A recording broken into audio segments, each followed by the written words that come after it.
Yeah, this is your natural color. Wow, talaga kopi ni. Ni tak gigit tu. So if you want to try, I can let you try to hold on your hand. If you are brave enough. Sting no. If you just hold it like this, it won't sting you lah. And it is a mild venomous animal. Means if it sting you, the most serious case you get fever on it.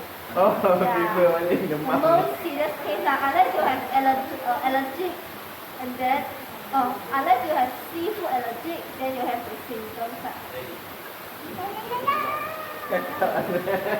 You want a UV light? Ada UV light dia area color.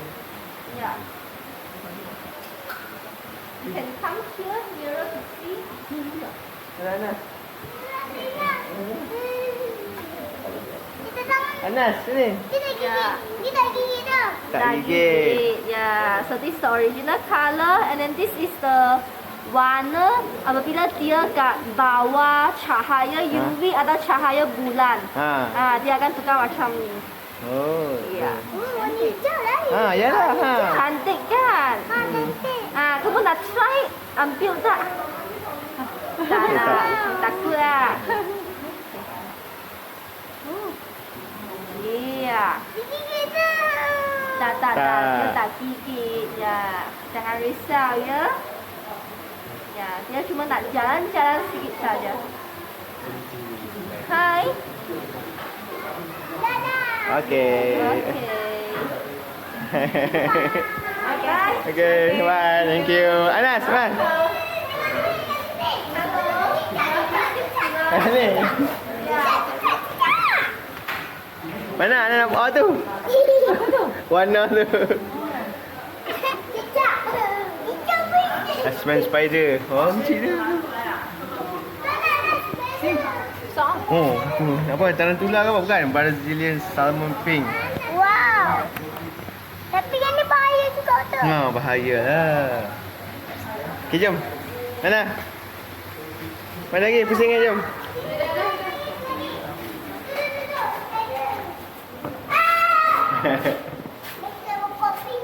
Besar kan?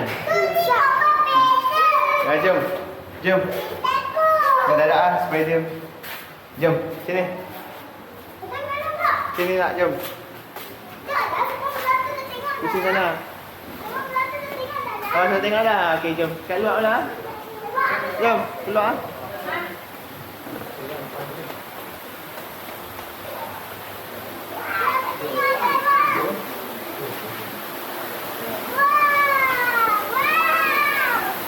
Air 7 harimau.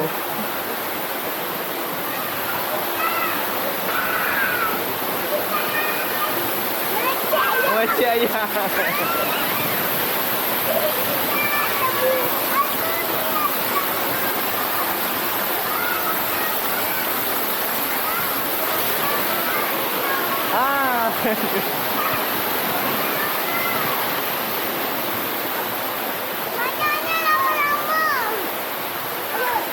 Oh, cantik dah. Cantik lah. Cantik bunga tu ha. Tiger bat lily. Wah, Lily namanya Lily lah. Jom. Let's stop.